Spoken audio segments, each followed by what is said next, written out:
Welcome back my weebs and otakus, it's Otakunofuji with another game video. Today I want to talk about Luna Abyss, a gorgeous looking FPS platformer that is legit one of the best games I've played so far in 2026. It's a mashup of a lot of obvious influences, but it blends them together into something new and unique that stands on its own. I absolutely loved it.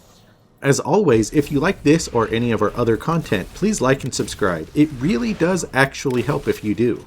Luna Abyss is a first-person shooter platformer that immediately grabs your attention with its distinct art style. It's very dark with splashes of blue and red lights guiding your way through the abyss. It isn't all just dark doom and gloom though, and there are levels that feature large open areas with more natural lighting and lots of other surprises. The red and blue lights are definitely present throughout, but the whole game isn't just black corridors like the first chapter. I genuinely love the way Luna Abyss looks overall. It's gorgeous. The story is, well, complicated. Your character gets sent to a prison on the moon because reasons, and the moon has a huge megastructure inside it called the Abyss that used to be a colony, but it got destroyed. Now prisoners get sent into the Abyss to find resources and do stuff. Your character is special somehow. It is the key to unraveling the tragedies that led to the downfall of the colony.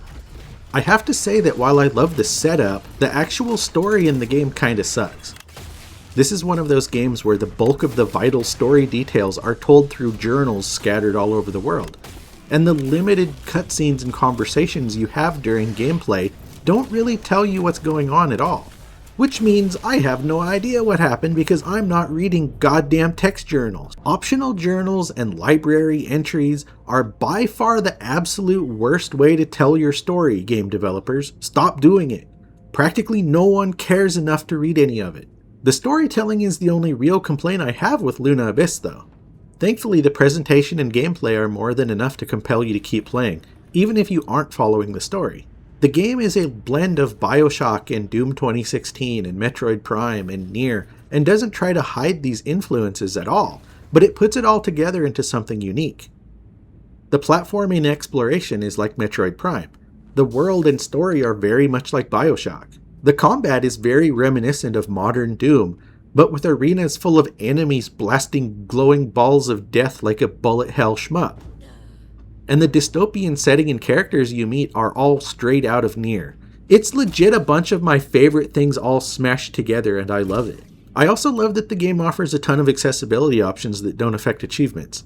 You can make the combat extremely easy, as in you take 0 damage, and can skip platforming sections entirely if you want. I love having options and I will freely admit that I made the combat easier. I just flat out don't play games for challenge and mostly just want to see pretty graphics and look at cool stuff. It's all optional. You do you and have fun. I've seen some forum posters on a certain site bemoaning granular difficulty options like this because it takes away from the quote shared experience of everyone playing the same game the same way. I think that whole concept is 1, selfish, and 2, a bullshit fantasy that doesn't actually exist in the first place, whether there are difficulty options or not. But that's a rant for a different video. I appreciate that Luna Abyss has these options. You can use them or not if you want.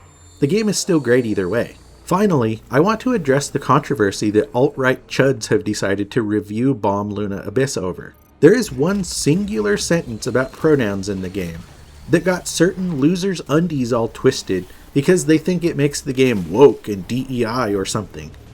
How about you all shut the fuck up? I'll admit that it's a throwaway line that doesn't affect the story or characters or anything whatsoever and seems to have been thrown in just a virtue signal, but it's also totally harmless, and no one with a functioning brain should give a shit about it.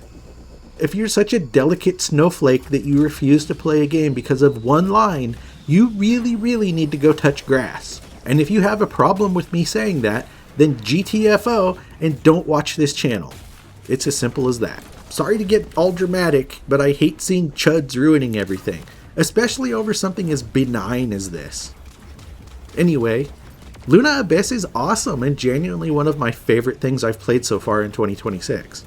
It looks amazing and the gameplay is excellent, whether you adjust the difficulty or not, and while the storytelling isn't stellar, The overall setting itself and the crazy stuff you experience more than makes up for it.